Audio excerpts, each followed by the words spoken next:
Ang makapunta sa ibang bansa ay hindi lang nagbibigay ng saya kung hindi mas pinapalawak ang ating perspektibo sa iba-ibang kultura, kasaysayan, mga istruktura, at even kung paano umunlad or bakit maunlad ang isang bansa. Mas nagkakaroon ka na ngayon ng iba pang idea at pananaw na magagamit mo sa iyong sariling pag-unlad. Sa ating Day 2 ay pinuntahan natin ang sikat na tourist spot na Sydney Opera House. Ito ay isang multi-venue performing arts center sa Sydney, Australia. Located sa baybayin ng Sydney Harbour, ito ay widely regarded bilang world's most famous and distinctive buildings and a masterpiece of 20th century architecture. Dinisenyo ng Danish architect na si John Utzon, pero natapos ng Australian architectural team headed by Peter Hall. Na-open formally ang Sydney Opera House noong October 20, 1973 ni Queen Elizabeth II. 16 years after Utzon's 1957 selection as winner of an international design competition. Ang Sydney Opera House ay binubuo ng multiple performance venues na kayang mag-host ng over 1,500 performances annually at ina-attendan ng more than 1.2 million people.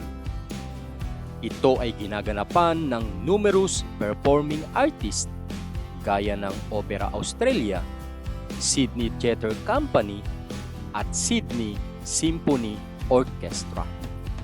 Ito ay isa sa most popular visitor attractions sa Australia. Binibisita ito ng more than 8 million people annually. Talaga namang maa-amaze ka sa Sydney Opera House, hindi lamang sa istruktura nito, kung hindi ang mismong view nito sa tabi ng dagat.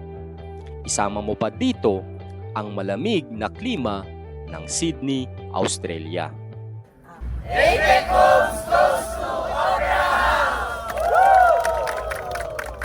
Thank you, APEC Homes!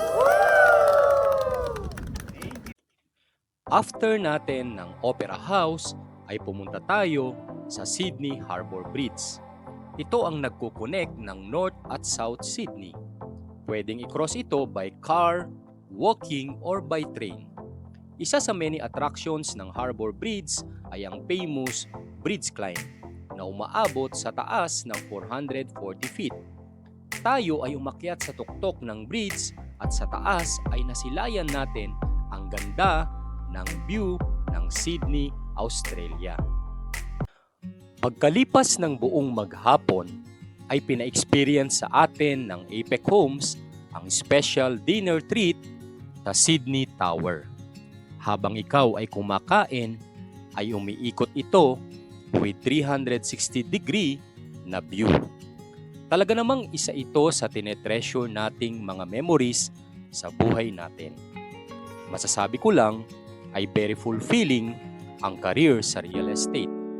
At marahil gusto mo ding ma-experience yung ganito na pre-travel. Pwede kang maging real estate agent. Pwede mong i-consider na mag-join sa RRCT Realty Team. If ikaw ay at least naka 2 years college, may big dreams at great attitude, i-message mo ako para simulan ang iyong journey sa real estate. Dream as if you'll live forever. Live as if you'll die today. Thanks be to God.